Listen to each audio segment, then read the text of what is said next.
গোলাঘাটৰ ৰেল যাত্ৰীসকলৰ বাবে অতি গুৰুত্বপূৰ্ণ গোলাঘাটৰ ৰেল ষ্টেচনটো। সাম্প্ৰতিক সময়ত অতি কদৰ্যময় হৈ আছে ৰেল ষ্টেচনটো। ৰেল ষ্টেচনৰ মূল ভৱনটো অৱস্থা তথৈবচ হোৱাৰ লগতে বহু বছৰ ধৰি চফা নকৰাৰ বাবে জাবৰৰ দমৰ পাহাৰৰ সৃষ্টি হৈছে। ৰেল যাত্ৰীৰ বাবে থকা খোৱা পানীৰ ব্যৱস্থাটো এতিয়া ভাঙি ছিঙি শেষ হোৱাত পানী সৰবৰাহ নোহোৱা হ'ল। প্লেটফৰ্মত হাবি বননি গজি জাবৰৰ দমৰ পাহাৰৰ সৃষ্টি হোৱাৰ বাবে চলাৰ ছিষ্টেমটোৰ বান্দৰ খেলনাৰ সামগ্ৰী হৈ পৰিছে। তাৰোপৰি ৰেল যাত্ৰী সুৰক্ষাৰ বাবে কোনো ধৰণৰ সুৰক্ষা ব্যৱস্থা নথকাৰ লগতে এক কদৰ্যময় পৰিৱেশৰ মাজত থাকি গোলাঘাট ৰেল ষ্টেচনলৈ আহি ৰেলত যাত্ৰা কৰিবলগীয়া যাত্ৰীসকলে বৰ্তমান সকলো ফালৰ পৰা জীয়াতু ভুগিবলগীয়া অৱস্থাৰ সৃষ্টি হৈছে।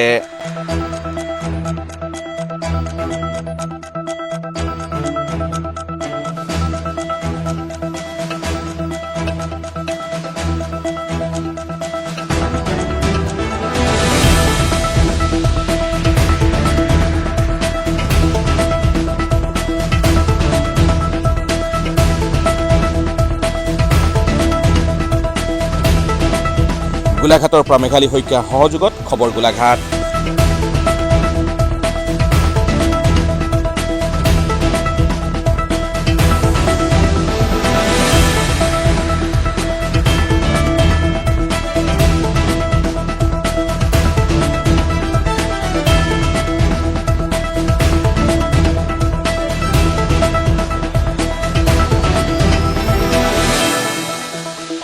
গোলাঘাট ৰেল ষ্টেচনটো দেখা গৈছে জাবৰে দম আৰু ইয়াত আন্তঃগাঁথনি একেবাৰে দুৰ্বল। এই সম্পৰ্কত আপুনি কি ক'ব? আপোনাৰ পৰিচয় দি কওক। হয়, প্ৰথমে ধন্যবাদ দিছোঁ সাংবাদিক বন্ধুসকলক।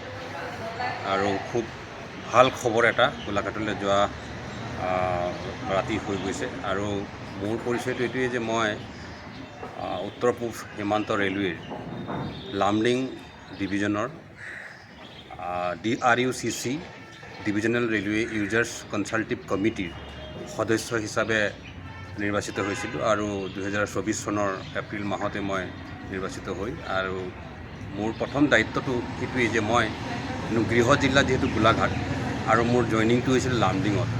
লামডিং ডিভিজনৰ আণ্ডাৰত জামুগুৰিৰ পৰা কামাখ্যালৈকে আৰু ইফালে আপোনাৰ শিলচৰ কাছাৰলৈকে যিমানকেইটা ষ্টেচন আছে নিয়াৰ এবাউট 74 ষ্টেচনৰ সমস্যাসমূহ, ষ্টেচনৰ সমস্যা, পেচেঞ্জাৰ্ছৰ সমস্যা ইত্যাদি কৰি এই কথাবিলাক আচলতে এই সদস্যবিলাকৰ যোগেদিয়ে DRMৰ কাৰ্যালয়লৈ যাব লাগে, ৰেলৱে মিনিষ্টাৰলৈ যাব লাগে। আৰু আমাৰ সেইটোৱেই দায়িত্ব আৰু আমাৰ সেইটোৱেই কাম। আমি ৰাইজৰ অভিযোগসমূহ আমি ষ্টেচনসমূহ পৰিদৰ্শন কৰি যিমান পাৰোঁ নিজাববীয়াকৈ ষ্টেচনসমূহ পৰিদৰ্শন কৰি তাৰ ষ্টেচন মাষ্টাৰৰ লগত ছুপাৰিণ্টেণ্ডেণ্ট ৰেলৱেৰ লগত কথা বতৰা পাতি তাৰ সমস্যাবিলাকৰ বুজ লওঁ। আৰু সেই সমস্যাবিলাক আমি মেমৰেণ্ডাম হিচাপে প্ৰস্তাৱ আকাৰে যেতিয়া আমাৰ এটা কনফাৰেঞ্চ হয়, যেতিয়া DRM অফিচত এটা কনফাৰেঞ্চ হয়, সেই কনফাৰেঞ্চত আমাক মতা হয়। আৰু আমি বিভিন্ন তেনেকৈ ধৰণৰ প্ৰায় 25-30জনমান আমাৰ মেম্বাৰ আছে। আৰু এই মেম্বাৰবিলাকে নিজ নিজ অঞ্চলৰ সমস্যাসমূহ তাত আহি পেলাই লিখিতভাৱে স্মাৰক হিচাপে তাত দিয়া হয়। আৰু সেই মেমৰেণ্ডামখিনি এমাহৰ আগতে আমাক বিচৰা হয়। DRM অফিচত যেতিয়া কনফাৰেঞ্চ হয় তাৰ আগতে আমাক বিচৰা হয়। আমি সেইকাৰণে তদন্ত কৰি যিবিলাক সঁচা অৰ্থত যিবিলাক সমস্যা চলি আছে, ভুগি আছোঁ, ৰাইজে ভুগি আছে, পেচেঞ্জাৰ্ছবিলাকে ভুগি আছে, সেই কথাবিলাক উত্থাপন কৰিবৰ কাৰণে আমি এমাহৰ আগতে তেখেতসকলক দিওঁ।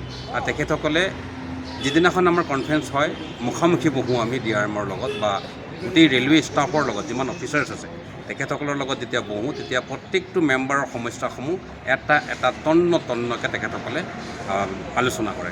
আলোচনা কৰাৰ তেখেতসকলৰ আওতাত যিখিনি আহে সেইখিনি তেখেতসকলে সেইদিনাখনেই প্ৰতিশ্ৰুতি দিয়ে। আৰু মেমৰেণ্ডাম হিচাপে তেখেতসকলে আমাকো এটা লিখিত প্ৰতিশ্ৰুতি তেখেতসকলে দিয়ে। আৰু মই বিশেষকৈ গৃহ জিলা মোৰ গোলাঘাট, মই খুমটাৰ বাসিন্দা। এখন সংবাদপত্ৰৰ যোগেদি মই এই ৰেলৱেত মই সুযোগ পাইছিলোঁ। নামটো? অল ইণ্ডিয়া ৰেলৱে ফেচিলিটি ফেডাৰেশ্যনৰ ৱৰ্কিং প্ৰেচিডেণ্ট হিচাপে মোক দায়িত্ব দিছে। মোৰ নাম শ্ৰী সোণেশ্বৰ বাঢ়ৈ। জননী বাৰ্তা সংবাদপত্ৰৰ সম্পাদক হিচাপে মই আছোঁ। আৰু মোৰ গৃহ জিলা হিচাপে মই গোলাঘাট, নুমলীগড়, ফৰকাটিঙৰ ইছ্যুসমূহ প্ৰথমেই ৰেইজ কৰিছিলোঁ। প্ৰথম কথা আছিলে যে ৰাজধানী গোলাঘাটখন চাবলৈ গ'লে 5টা সমষ্টিৰে আমাৰ বিধানসভা সমষ্টি আছে। এটা লোকসভা সমষ্টি আমাৰ কাজিৰঙা যিহেতু গোলাঘাটতেই মেইন বিন্দু।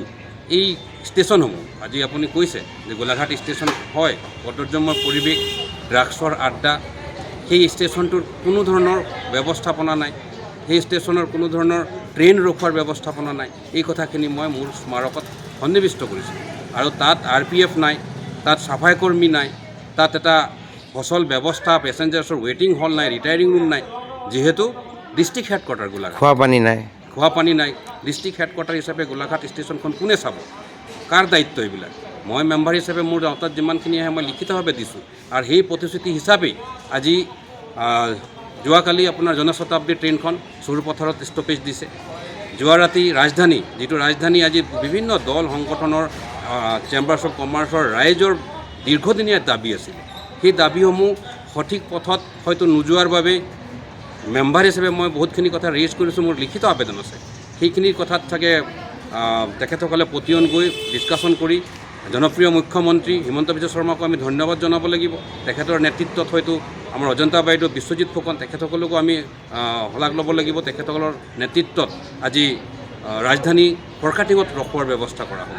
যোৱাকালিৰ আনুষ্ঠানিকভাৱে ৰাজধানীখন ফৰকাটিঙৰ পৰা ৰখোৱাৰ ব্যৱস্থা কৰি আছে। গতিকে এই 5টা সমষ্টিৰ ৰাইজৰ কিমান ভাল এটা পদক্ষেপ হৈছে। ইয়াৰ পৰাই মানুহে এতিয়া অসমৰ বিভিন্ন প্ৰান্তলৈ যাবৰ এক সুবিধা পাব, প্ৰদান কৰিব। গোলাঘাটৰ পৰা কেইখন গাড়ী যায়? গোলাঘাটৰ আমাৰ যিখন বাইপাছ আছে, বাইপাছ বুলি ক'ব লাগিব, গোলাঘাট, খুমটাই, বৰুৱামন গাঁও হৈ এনেকৈ ওলাই যায়। বহুত পুৰণি এটা ট্ৰেক।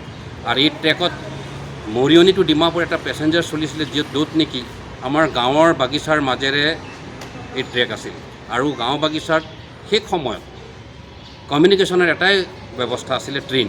আৰু যিবিলাক মানুহ ধৰক BPL ছেক্টৰৰ মানুহ, বাগিচাৰ শ্ৰমিকসকলে এই ট্ৰেইনত অহা যোৱা কৰিছিল। আৰু সেই ট্ৰেইনখন একমাত্ৰ সাধন আছিলে।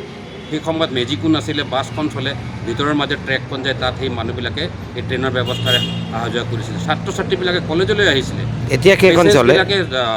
হস্পিটেললৈ ৰোগীবিলাকো অহাৰ এটা সুবিধা আছিলে। কিন্তু সেই ট্ৰেইনখন COVID-19 হোৱাৰ সময়ত বন্ধ কৰি দিয়া হ'ল। সেই বন্ধ কৰি দিয়া হ'লেই আৰু আজিলৈকে সেই ট্ৰেইনখন নাই। কিন্তু মেইল 2খনমান চলে, যিটো আমাৰ আলিপুৰদুৱাৰ এখন চলিছে, BG এক্সপ্ৰেছ, নাগালেণ্ড এক্সপ্ৰেছ। এই ট্ৰেইনবিলাক গৈছে, কিন্তু এই শ্ৰমিকসকলৰ কাৰণে বা আমাৰ বাগিচাৰ মানুহৰ, গ্ৰামাঞ্চল মানুহৰ কাৰণে কিন্তু সেই ষ্টেচনবিলাক নিষেধ কৰি দিয়া হ'ল। আজি খুমটাই এটা ষ্টেচন, বুৰঞ্জী প্ৰসিদ্ধ ষ্টেচন খুমটাই ষ্টেচন নিষিদ্ধ হৈ গ'ল, আজি নাই। আজি নুমলীগড় ষ্টেচনটো কেৱল মাত্ৰ নুমলীগড় নামটোৱে দিছে। আজি মানুহৰ বহুত বেমেজালি হয়। NRL বুলি তাত মাৰিলে আহি যায়, কিন্তু NRL ষ্টেচনটো ক'ত আছে? একেবাৰে বাগিচাৰ মাজত, খুমটাই ডিভিজনৰ বুটলি খোৱাচা বাগিচাৰ মাজত আছে। সেই ষ্টেচনটোত বোৰ্ডটোত বা এই নাম ফলকৰ তলত ঠাইডোখৰৰ নাম নাই, কেৱল মাত্ৰ NRL বুলি নাম আছে। তেনেস্থলত মানুহৰ বিপদত পৰে। NRL বুলি আহি যায়, নামে বাগিচা অঞ্চলত, তাৰ পৰা কোনো কমিউনিকেশ্যন নাই যাবলৈ। আজি NRL এটা বৃহৎ উদ্যোগ বিশ্বৰ ভিতৰত চাবলৈ গ'লে। সেই উদ্যোগত কাম কৰা ব্যক্তিসকল বাহিৰত, তেখেতসকল আজি যদি ৰাস্তা পদূলি সুব্যৱস্থা হোৱাহেঁতেন, আজি NRL ষ্টেচনটো আটক ধুনীয়া হ'লহেঁতেন, সেই জেগাডোখৰ ডেভেলপমেণ্ট হ'লহেঁতেন। তাত টাউনশ্বিপৰ মানুহখিনি অহা যোৱা কৰে NRLৰ, সেই মানুহখিনিৰ আজি সেই ব্যৱস্থাটো নাই। গতিকে আলিপুৰদুৱাৰখন মই গোলাঘাটত ৰখোৱাৰ ব্যৱস্থাৰ কাৰণে দাবী জনাইছোঁ, নুমলীগড়ত ৰখোৱাৰ কাৰণে দাবী জনাইছোঁ। ফৰকাটিঙত আধা ঘণ্টা সময় আলিপুৰদুৱাৰখন ৰখাই দিয়া হয়। তাত আধা ঘণ্টা সময় নৰখাই পেলাই যদি আমাৰ গোলাঘাট ষ্টেচনত 2 মিনিটৰ কাৰণে হওক বা 3 মিনিটৰ কাৰণে হওক, নুমলীগড়তো হওক, তেনেস্থলত ৰখোৱাৰ হ'লে মেইন কথাটো কি? ৰেভিনিউ আৰ্ণ হ'ব লাগে। ৰেভিনিউ আৰ্ণটো কেতিয়া হ'ব? যেতিয়া ষ্টেচনবিলাকত ট্ৰেইন ৰখিব, মানুহে গম পাব ট্ৰেইন ৰখিছে, মই অহা যোৱা কৰাৰ সুবিধা হ'ব। আৰু যথেষ্ট পেচেঞ্জাৰ্ছ পাব।